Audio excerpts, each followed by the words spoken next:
Hello all, welcome to my channel We Can Heal. So today I am going to talk about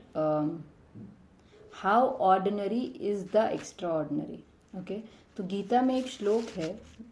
जिसका मतलब ये है कि हमें निष्काम काम करना चाहिए, जिसका मतलब हम कोई भी काम कर रहे हों तो ना हमें उससे अटैचमेंट होना चाहिए, ना उसके रिजल्ट से अटैचमेंट होना चाहिए। तो वो हम लोग सोचते हैं कि हमें मेडिटेशन से, स्पिरिचुअल ग्रोथ से या बहुत ज़्यादा कॉन्शियस अवेयरनेस से आएगा, राइट। बट अगर मैं कहूँ कि आपसे भी कोई कॉमन इंसान जिसको इस सब के बारे में कुछ नहीं पता वो ये लाइफ जी रहा है, तो आप मानेंगे? नहीं मानना चाहिए, क्योंकि I have seen people living a very simple life, है ना। वो बहुत ही सिंपल होते हैं, उनके दिमाग में ज़्यादा कॉम्प्लिकेशंस नहीं होते हैं, उन्हें पता है उन्हें क्या क्या करना है। May it be like just social जो नॉर्म्स के हिसाब से, जैसे पहले पढ़ाई करनी है, पढ़ाई करके जॉब या बिजनेस करना है, या अगर वो किसान है तो उन्हें खेती करनी है, उसके बाद में शादी होगी एक पर्टिकुलर टाइम पे, फिर बच्चे होंगे, बच्चों का ध्यान रखना है, माँ बाप का ध्यान रखना है, कारोबार का ध्यान रखना है, और हमारा धर्म ध्यान जो भी है हमें करना है, ठीक है। उसके साथ में फिर बच्चे बड़े हो जाते हैं, उनकी शादी करनी है, वगैरह वगैरह, you get the plot, right. तो अगर वो इंसान ये सब काम कर रहा है क्योंकि सोसाइटी का ये एक्सपेक्टेशन है, ठीक है, पर वो किसी भी चीज़ से अटैच नहीं हो रहा है क्योंकि उसको पता है कि there is going to be a next chapter, या he is not, he is just like कि मुझे मेरे भगवान से प्यार है, भगवान ने बोला है ये करना है, मैं कर लूँगा। और वो रिजल्ट से अटैच नहीं है कि अगर जैसे लेट्स से उन्होंने कुछ बिजनेस किया, उसमें घाटा हो गया, तो ही is not very much unhappy about it. अगर बीवी से, मतलब किसी से शादी हुई लेकिन बीवी ओके ओके बहुत अच्छी नहीं निकली,